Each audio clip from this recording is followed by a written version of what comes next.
está bezig com o projeto de hashtag Amigo Didi.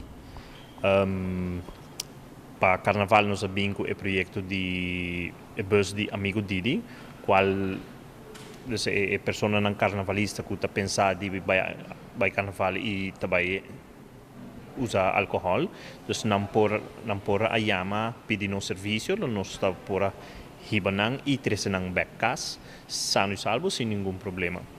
Nós a fundação tem também tem 3 anos e meio acaba. Nós temos diferentes metas. Nossa primeira meta está conscientizar a comunidade de Aruba de uso de álcool em tráfico. Esse nós está usando o moto de Amigo Didi. Dus Amigo Didi está eigenlijk designated driver. Dus DD staat voor designated driver. E sempre nós está entre amigo bota sali e amigo não messe por cuidar outro em hora de salimento assim. Dus amigo lo por hibami kasi amita boa influência de álcool.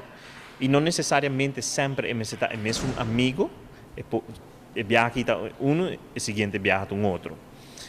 Essa é a nossa primeira meta como Fundação Zinha. Nossa outra meta está na steun na maior nanku per jong de forma trágico. Dus ajuda ajuda espiritual, ajuda social com a Sina para overcome a tragédia que na passadinho. E de 3 metas que nós temos como Fundação Zinha está para eigenlijk bingo caminhando de lei para quanto de uso de álcool de tráfico. Se não tem eigenlijk 3 metas que nós temos, ainda nós estamos druk bezig com nossa primeira meta, qual está conscientizar a comunidade de Aruba over o uso de álcool de tráfico.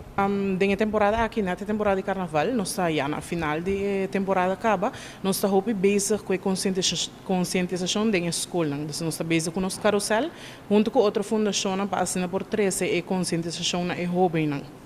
Se você vai beber, nós estamos para sobre que por causa de dano na mês, por causa de dano a ser inocente e não bebe, não abusar de álcool durante a temporada de carnaval, por gostar sanamente e não tem necessidade de abusar de álcool. Rustig durante a última temporada de carnaval, gostar sanamente, nós não mestre abusar de álcool para nós por enjoy. E se você vai beber, por favor, não styr e zorg para botar amigo Didi.